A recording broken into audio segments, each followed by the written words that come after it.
রাইতু মিন মা তারাক্তু বাদি ফিতনাতান আজারাল রিজাল মিনান নিসায়ে, আমার জীবন আমি ছাড়িনি কোনো বস্তু যেটা পুরুষের জন্য বেশি বিপজ্জনক হতে পারে নারীদের চেয়ে।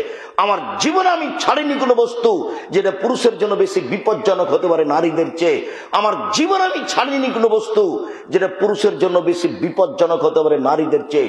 নারী হচ্ছে পুরুষের জন্য সবচেয়ে বিপজ্জনক বস্তু। মুহাম্মদ সাল্লাল্লাহু আলাইহি সাল্লাম বলেন, ফাত্তাকু দুনিয়া ওয়াত্তাকুন নিসা, পৃথিবীর মানুষ তোমরা দুনিয়া থেকে বেঁচে থাকো, নারী থেকে বেঁচে থাকো। সাবধান, তোমরা নারী থেকে বেঁচে থাকো। মুহাম্মদ সাল্লাল্লাহু আলাইহি সাল্লাম বলেন, ইয়াকুমুল মুগিবাত, যে মহিলার স্বামী নাই সেই বাড়িতে যায় না। পৃথিবীর মানুষ সাবধান থাকো। তিনি বলছেন, লা ইয়াকুনু রাজুলুন বিইমরাতিন ইল্লা কানা সালিসুহা শায়তান, তোমরা কোন নির্জনে মহিলার সাথে একাই যায় না, নইলে তৃতীয় জন হবে শয়তান।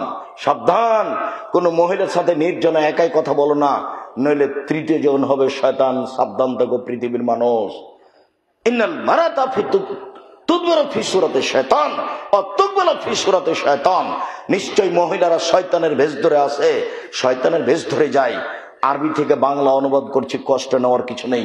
মুহাম্মদ সাল্লাল্লাহু আলাইহি সাল্লাম বলছেন, নিশ্চয় মহিলারা শয়তানের ভেষ ধরে আসে, নিশ্চয় মহিলারা শয়তানের ভেষ ধরে যায়, নিশ্চয় মহিলারা শয়তানের ভেষ ধরে আসে, নিশ্চয় মহিলারা শয়তানের ভেষ ধরে যায়।